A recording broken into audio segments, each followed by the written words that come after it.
say, and I know, Andrea, that you agree, at that point, some of us felt like maybe she hadn't proved it in the WNBA, but at this point, she certainly has. So she proved everybody wrong. What about the guard?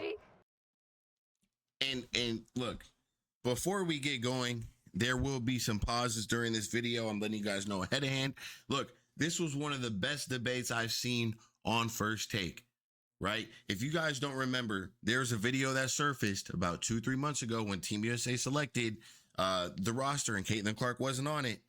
And then you had Andrea Carter, you had Molly, you had wnba, and I forgot who else was up here, pretty much debating and going against some of the guys on why Caitlin Clark didn't fit this roster or why she wasn't capable of being on this roster.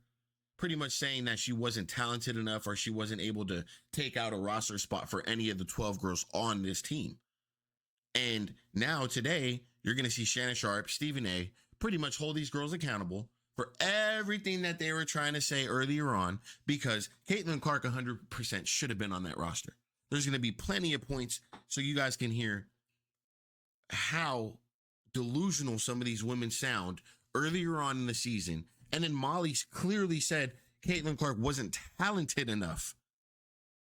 Talented enough. We're talking about a girl who has taken over this league in a matter of 2 to 3 months, who's a top 5 player in this league right now, pretty much the best guard in the league right now, leads the league in assists, leads the league in assists plus points combined.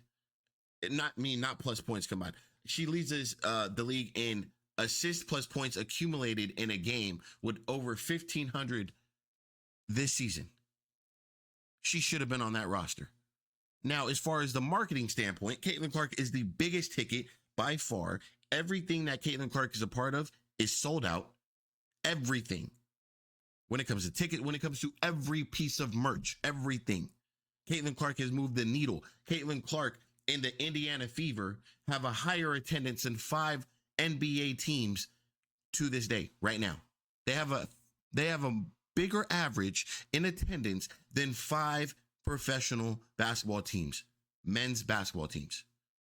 The Indiana Fever, a team that won 13 games last year. So yes, Caitlin Clark is the one moving the needle in the right direction for the WNBA. Let's hear what they have to say. Let's talk about the guards that didn't make it. Talk about the guards that didn't make it. How they play, Andrea? Because you were one of the ones that say she didn't earn it. How did the guards play that within the Olympics? How did they play? For sure, but we can't take how Caitlin finished the W season and pivot that to how she would have done in the Olympics. That's a completely different argument. Look up. And it wasn't even, it was more so, you have a Chelsea Gray who hasn't played all season, who's coming off an injury, who's hobbling up and down. And then you have a Diana Taurasi who's 40 plus, I believe, and she didn't even play. She stunk up the bed in the Olympics. So pretty much the debate was this.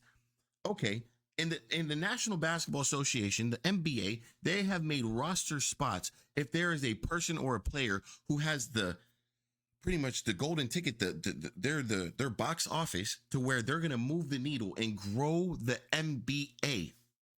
The goal for a league that has been losing money every single year is to grow the WNBA.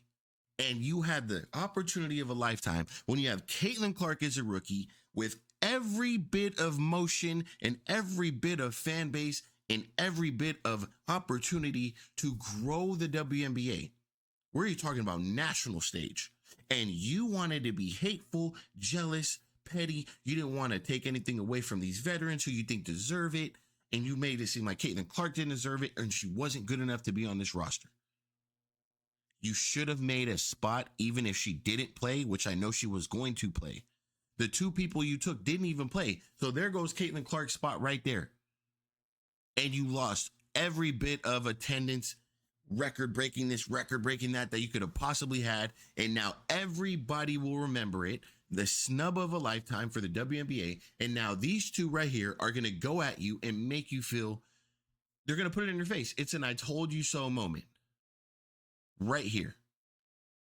And it's going to continue because you guys did doubt Caitlin. You guys did laugh. You guys did trying to clan up and come together and make it seem like Caitlin's not capable of being on that roster. And you know what happens? It's all these girls on the same network under the same type of contracts, and they don't want to go against one another because they're on a team.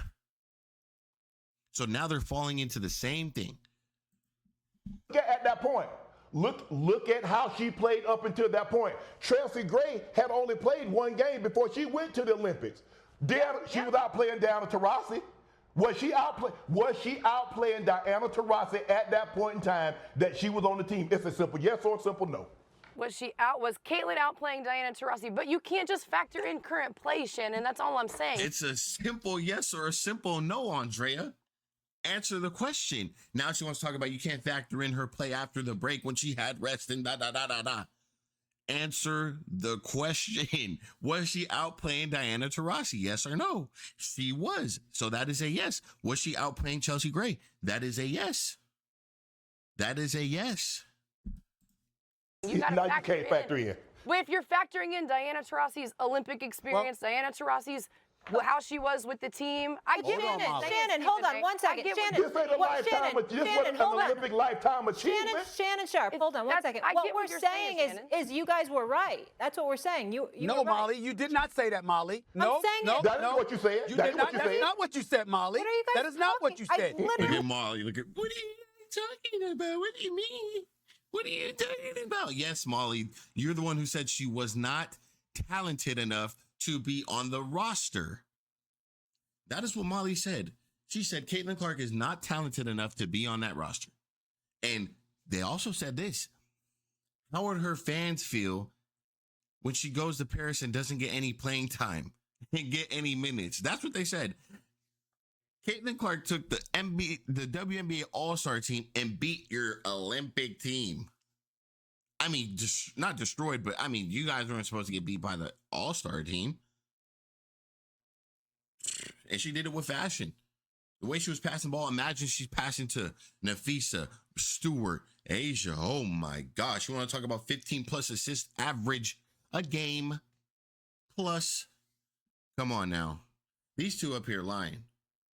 They just brought it up. You were talking about you were talking about folks making the point that at the time that they had picked the Olympic team, Caitlin Clark didn't necessarily deserve it based on her play on the court. When the point that Shannon and I was making at the time was that, wait a minute, in the end, there are people that have ended up on Team USA for reasons other than just their elite play at that particular moment in time. She was a marketing whiz. Right. And she was everyone right, because she is a marketing whiz and she did it on the court. That's what I'm saying. Hey, these two, all of a sudden, you got the big dogs in the house, right? See, Molly and Andrea, no disrespect. No disrespect. I'm a little pup. You two are little pups. You two are little pups. So you see how their energy has changed when you got big dog. This is a big dog. Just so you guys know, Shannon Sharp, that's a big dog. This right here, that's a big dog's uncle right here. Stephen A., that's a big dog's uncle. You know what I'm saying? Big dog's uncle.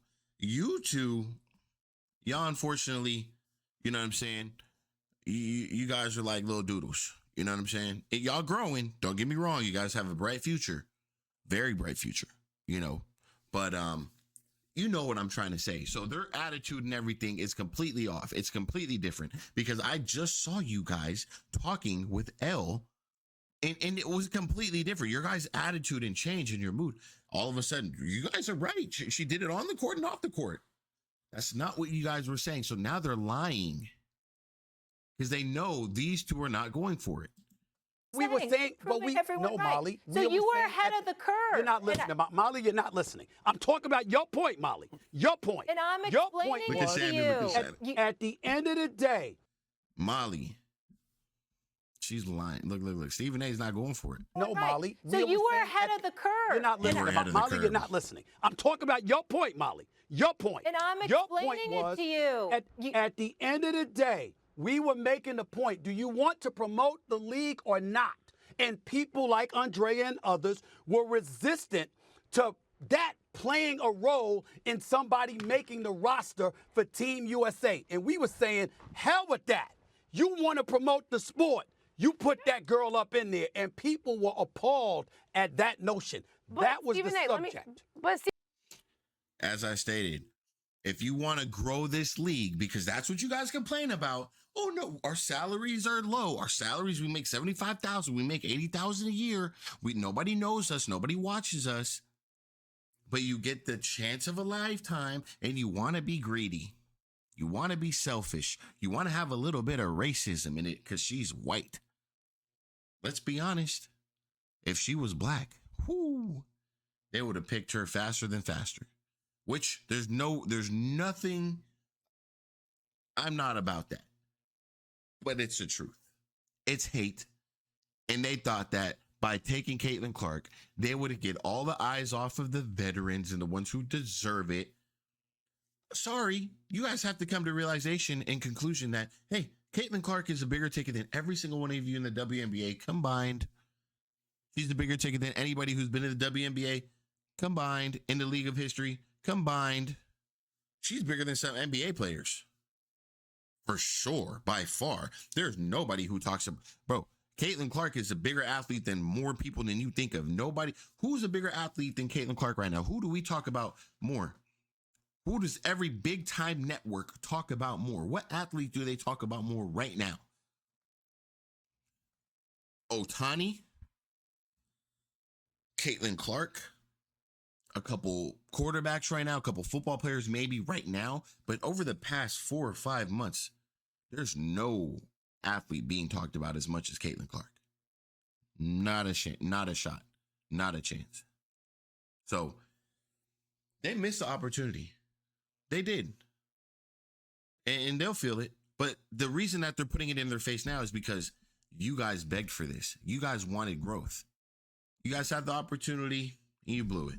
Stephen A., this is just going to come from different perspectives because you all's initial point was a marketing point, and that was what I was arguing with. That was what I was arguing with, right. The marketing point for Caitlin. What Molly is trying to say, and what I agree with, is now that we have seen how Caitlin finished this season, there is a good basketball argument for her being on the team, for her making the team. There is now a great basketball argument. But listen. There's no argument. She should have been on the team regardless. No, Shannon, listen.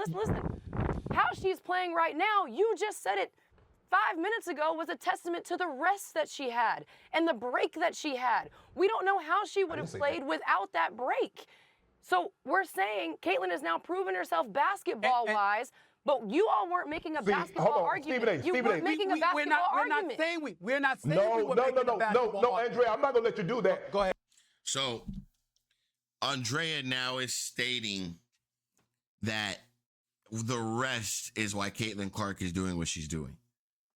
I mean, it's not like she was not just averaging points. It's not like she was not balling. It's not like she wasn't outplaying Taurasi in the beginning of the season without the rest. You make it seem like she was a bum, like she was averaging 4 points. You make it seem like she was not capable of playing on that team, and that's what's mind-blowing. That's what's mind-blowing to the whole situation. You're making it seem like she wasn't capable of playing on that basketball team, on that roster. Like, you should want to take a rookie of that caliber and take her under your wing and take her to an experience like that and be her friend and grow and learn and get to know the girl. She's the most popular player damn near in the world, especially for women's sports. You would want to get to know her instead of hating. Hey, maybe I should hang out with her. Maybe you should do what Lexi Hall is doing because everybody know who Lexi Hall is now. Maybe you should do what these girls are doing. Maybe you should be a friend, be a mentor, be somebody that Caitlin Clark could be like, hey, yo, you know, when I got to the league, this girl, you know, no matter what, she told me how to do this. She told me, you know how Caitlin's going to talk about you guys? I had a girl try to run me over in midcourt. I had a girl try to stab my eyeball out. I had a girl try to push me from behind, call me a bitch. I've had girls try to sheep shot me, all kind of stuff. And then they talk crazy. Oh, man. Like, it's just funny to me, man. It's funny because these girls can't accept the truth.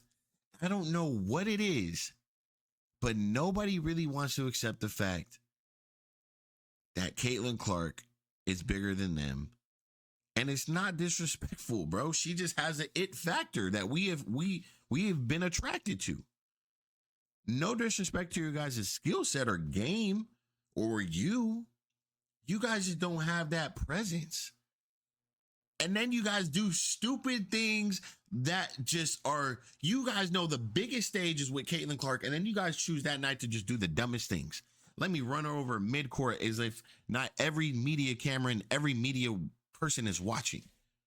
And then there goes Twitter. They're on your ass. Boom, boom, boom, all over your comment section. Then you have to turn off your comments on Instagram because it can get crazy. You're a professional athlete. It comes with the sport. So let's continue. I'm going to keep it real short, get you guys out of here.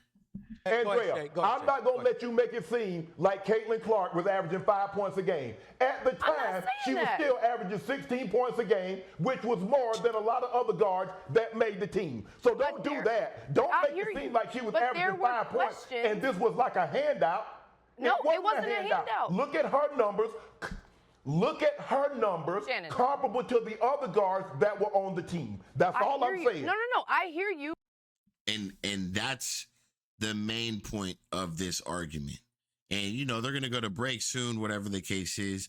Look, if you guys haven't, I have the full video on Game Day Uncut. I mentioned that on a couple videos from today, just because it was a great segment. And unfortunately, I wasn't able to get it on this channel. I had to do it again. I had to make some more content. I had to rewatch. I had to get this content out to you guys. This was one of the best takes and best videos I've seen in the past month and a half with all of these members combined right here. You know, it's still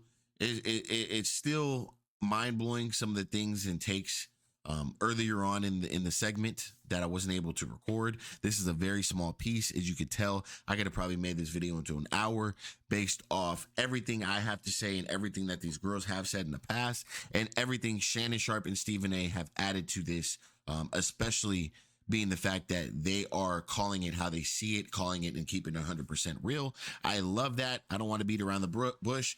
And I'm going to leave it like this. Look, when we talk about the Olympic snub, the Caitlin Clark snub, I said it 2 months ago. This will be one of the biggest snubs that will carry on for a couple years and maybe forever, because how do you ruin an opportunity like that?